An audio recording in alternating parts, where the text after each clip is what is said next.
ملے گا، کیونکہ ایسا ہی ایک کیس بہاولپور ڈویژن جو ہے وہ لاہور کا بہاولپور ڈویژن بینچ نے وہاں پہ تحریک انصاف کے کینڈیڈیٹ کے حق میں فیصلہ دیا ہوا ہے. ایگزیکٹلی اس سے بھی بہتر کیس یہ ہے، کیونکہ اس میں ایم پی اے عمیر وسیع صاحب، میں تو ان کو ابھی بھی ایم پی اے کہوں گا، کیونکہ ریٹرن کینڈیڈیٹ یہ ہیں. ایک دفعہ آپ اوتھ لے لیں، اوتھ لینے کے بعد الیکشن کمیشن کا اختیار ختم ہو جاتا ہے، پھر آپ نے ٹرائیبیونل میں جانا ہوتا ہے. کس اختیار کے تحت الیکشن کمیشن نے ایک ریٹرن کینڈیڈیٹ، اوتھ لیے ہوئے کینڈیڈیٹ جس نے اسپیکر، ڈپٹی اسپیکر، صدر مملکت کی الیکشن میں ووٹ ڈالا ہے، آپ نے اس کو فارغ کر کے گھر بھیج دیا؟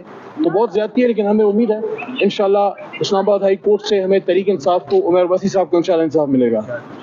اچھا، علی محمد خان صاحب، یہ تاثر دیا جا رہا ہے کہ اپوزیشن حکومت جو ہے وہ یہ کہہ رہی ہے کہ جو پاکستان تحریک انصاف جو ہے وہ ایک بیانیہ بنایا تھا سائفر والا کہ امریکہ کے ذریعے سازش ہوئی ہے، تو ابھی جو ہے وہی پاکستان تحریک انصاف ٹرمپ کے آنے سے حالات بہتر ہونے کی ایک دلیل دے رہی ہے، تو اس پہ کیا کہیں گے سر آپ؟ دیکھیں، یہ ڈونلڈ لو کا تو میں کبھی فین نہیں رہا، لیکن ویسے اس نے کل کانگریشنل ہیئرنگ میں منجی سے ہی ٹھوک دی ہے اس حکومت کی، کیونکہ 18 مہینے تک میاں محمد شہباز شریف صاحب، ایکس وزیر اعظم پاکستان، جو 47 کے ذریعے فارم 47 کے وزیر اعظم ہیں، لیکن پی ڈی ایم 1 میں یہ 18 مہینے تک یہ کہتے رہے نا کہ کوئی سائفر نہیں ہے، کوئی سائفر نہیں ہے. تو اگر سائفر نہیں ہے تو اب کیس عمران خان پہ کس چیز کا چل رہا ہے؟ اور اگر کیس چل رہا ہے تو پھر آپ نے جھوٹ کیوں بولا؟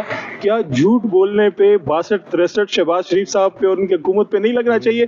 باقی اسد مجید صاحب کوئی بچے نہیں ہیں، ہمارے مایہ ناز ڈپلومیٹ رہے ہیں، اور ہماری سول سروس میں جہاں وہ لوگ بھی ہیں جنہوں نے عمیر وسیع صاحب جیسے جیتے ہوئے لوگوں کے ساتھ یہ ڈرامے بازیاں کی ہیں، تو وہاں کچھ آنریبل لوگ آج بھی موجود ہیں. اسد مجید صاحب نے، میں سمجھتا ہوں ہمیں اپریشیٹ کرنا چاہیے. میں زندگی میں کبھی اسد مجید صاحب سے نہیں ملا، نہ ان کو میں جانتا ہوں، لیکن اس پہ اپریشیٹ کرتا ہوں کہ کتنا پریشر ان پہ پڑا ہوگا جب عمران خان کی حکومت رات کے 12 بجے ختم کی گئی، اور بین الاقوامی مداخلت پہ اور نیشنل سیکیورٹی کمیٹی نے عمران خان صاحب کے نیچے، جب وزیر اعظم تھے، یہ اعلامیہ جاری کیا کہ بلیٹنٹ انٹرفیئرنس ہوئی ہے، کھلم کھلا مداخلت ہوئی ہے.